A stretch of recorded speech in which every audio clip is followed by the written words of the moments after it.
नमस्कार दोस्तों, शिक्षायन के आज के अंक में आपका स्वागत है। लता प्रवर्ग यानी कुकुरबिटेसी परिवार का एक बड़े आकार का फल कुम्हड़ा यानी सीताफल गरीब व्यक्ति के घर भोज भात मरनी करने में उपयोग होने वाली बहुउपयोगी सब्जी है। यद्यपि इसे संपन्न लोगों के घरों में हेय दृष्टि से देखा जाता है, इसे वातकारी एवं कफकारी और गुणहीन माना जाता है। इसलिए संपन्न लोगों के द्वारा इसका प्रयोग बहुत कम किया जाता है। लेकिन यह गरीबों की विशेष सब्जी वाली फसल है। समाज में कुम्हड़े के गुणहीन और नुकसानदायी होने की प्रचलित सोच भ्रामक और अज्ञानता से युक्त व अवैज्ञानिक है।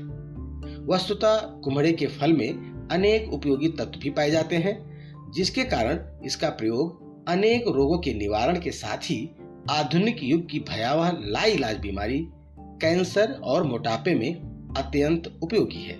दोस्तों, आयुर्वेदिक विशेषज्ञों के अनुसार कुम्हड़ा मीठा, विष्टंभ कारक तथा मलवर्धक होता है। यह शरीर को शक्ति देने के साथ ही मोटापे से भी बचाता है। कुम्हड़े में पाए जाने वाले कफ और वातकारी तत्वों पर नियंत्रण के लिए आयुर्वेदिक विशेषज्ञों का मत है कि इसकी सब्जी बनाते समय इसमें मेथी का दाना प्रयोग करना चाहिए। इसकी 1 किलो सब्जी में 1 से आधा ग्राम मेथी का प्रयोग करने से कुम्हड़े का वात और कफकारी प्रभाव लगभग खत्म हो जाता है। कुम्हड़ा यानी कि सीताफल की सब्जी का प्रयोग भारत के सभी भागों में सामान्य जनों द्वारा किया जाता है। कुम्हड़ा गरीब और गांव के लोगों द्वारा अधिक प्रयोग की जाने वाली सब्जी है। संभवतः इसीलिए संस्कृत में इसे ग्राम में नाम दिया गया है। इस बहुजन प्रयोगी साकीय फल को देश के विभिन्न हिस्सों में अलग अलग नामों से संबोधित किया जाता है, जिनमें से प्रमुख नाम इस प्रकार हैं। संस्कृत में इसे पीत, कुष्मांड, बृहत फल, ग्राम में और गुड़ योग फल कहते हैं। हिंदी में इसे कुम्हड़ा, कद्दू, कोहड़ा, लाल कद्दू, मीठा कद्दू, सीताफल और कोला भी कहा जाता है। मराठी क्षेत्रों में इसे कोहला, लाल भोपला, तांबड़ा और भोपला कहते हैं। दोस्तों, बंगाल क्षेत्र में इसे सफरोई, कुमड़ो, कुमड़ा और कुमरा कहते हैं। गुजराती में इसे पीलू और कोहलू कहा जाता है। इसका अंग्रेजी नाम ग्रेट पंपकिन और रेड गार्ड है। लैटिन में इसे कुकुरबिटा मैक्सिमा और बेनिनकेसा हिस्पिडा कहते हैं। दोस्तों, कुम्हड़े में पाए जाने वाले तत्वों के विषय में वैज्ञानिक विश्लेषणों से यह निष्कर्ष निकलता है कि कुम्हड़े के लगभग 100 ग्राम गूदे में नमी 96.1 ग्राम, प्रोटीन 0.2 ग्राम, वसा 0.1 ग्राम, मिनरल्स 0.5 ग्राम, रेशा 0.6 gram, carbohydrates 2.5 gram, calcium 20 milligram, phosphorus 10 milligram, लौह तत्व 0.7 मिलीग्राम तथा कुछ मात्रा में vitamin B complex, vitamin A, vitamin K व कुछ अन्य विटामिन थोड़ी थोड़ी मात्रा में पाए जाते हैं। कुम्हड़े में एंटी एजिंग ऑक्सीडेंट प्रचुर मात्रा में पाया जाता है। दोस्तों, कुम्हड़े में जीवाणुओं यानी कि बैक्टीरिया को नष्ट करने की अद्भुत क्षमता पाई जाती है। यह एक प्राकृतिक जीवाणुनाशक औषधि का काम करता है, यानी कि बहुत ही अच्छी एंटीबायोटिक के रूप में काम करती है।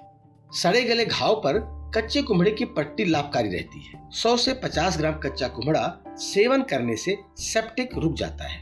पशुओं को अगर सेप्टिक हो जाए तो उन्हें कुम्हड़े का फल खिलाना लाभकारी होता है। यही नहीं दोस्तों, कुम्हड़े के बीज से पेट की कृमि यानी कि पेट में जो कीड़े होते हैं उनको भी नष्ट किया जा सकता है। वास्तव में कुम्हड़े का बीज विषकारी प्रभाव का शमन करता है। मूत्र विकारों में कुम्हड़े के बीज का गुदा औषधि का काम करता है। मूत्र विकार में कुम्हड़े के बीज की 25 से 50 ग्राम मात्रा शहद के साथ लेनी चाहिए।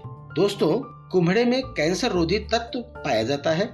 मलेशिया स्थित साइंस विश्वविद्यालय के प्रोफेसर नूर अजियाज अब्दुल ने कुम्हड़े पर शोध में पाया कि कुम्हड़े में उपस्थित माड़ी यानी स्टार्च प्रोपियोनिक एसिड नामक रसायन का स्राव करती है, जो कैंसर की कोशिकाओं को कमजोर कर देती है। इससे कैंसरकारी कोशिकाओं का विकास रुक जाता है। कुम्हड़े के प्रयोग से हानिकारक कोशिकाओं की प्रजनन क्रिया बंद हो जाती। अपने प्रयोग के परिणाम के आधार पर प्रोफेसर नूर ने कैंसर के रोगियों को जोर देकर कुम्हड़े के प्रयोग की सलाह दी है। दोस्तों, कुम्हड़ा बिच्छू, बर्रे, मधुमक्खी, ततैया, कनखजूरा, कांतर के डंक से होने वाले विषकारी कष्ट का अच्छा निवारक है। इन विषकारी जंतुओं के डंक मारने पर शरीर के प्रभावित भाग पर कुम्हड़े के डंठल को खींचकर लगाना चाहिए। कुम्हड़े के गूदे के अलावा इसके बीज में भी कई तरह के तत्व पाए जाते हैं। इसके बीज में 36.6% तेल पाया जाता है।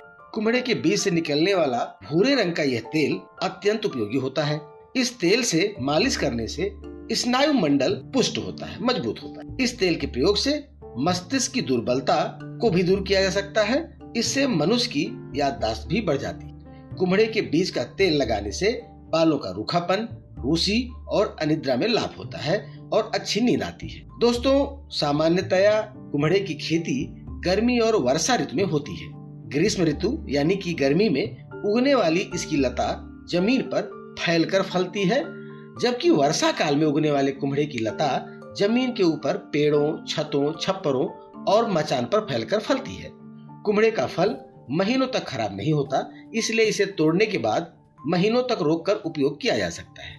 कच्चे कुम्हड़े का छिलका हरा और गूदा हल्का पीलापन लिए हुए सफेद रहता है, वहीं पके कुम्हड़े का छिलका पीला कत्थई हो जाता है। इसका गूदा और बीज पीला हो जाता है। कच्चे और पके कुम्हड़े का स्वाद अलग अलग होता है। लोग अलग अलग पसंद के अनुसार कच्चे और पके कुम्हड़े से सब्जी, पकौड़ा, चटनी आदि पकवान बनाते हैं। पके कुम्हड़े से सब्जी, चटनी, गुलगुला और ठोकवा बनाया जाता है। कुछ लोग कुम्हड़े के नर फूल से सब्जी, साग और स्वादिष्ट पकौड़ी बनाते हैं। बंगाल के लोग कुम्हड़े की पत्ती और उसके लता के डंठल का स्वादिष्ट साग बनाकर चावल से खाते हैं। कुम्हड़े की खेती अत्यंत निरापद और आसान है। इसकी लता को चराऊ पशु नहीं चरते हैं, क्योंकि इसके पत्ते और डाल की गंध शाकाहारी पशुओं को अच्छी नहीं लगती। इस प्रकार पशुओं से प्रभावित क्षेत्रों में भी कुम्हड़े की खेती आसानी से की जा सकती है। कुल मिलाकर कुम्हड़ा एक अत्यंत उपयोगी सब्जी है।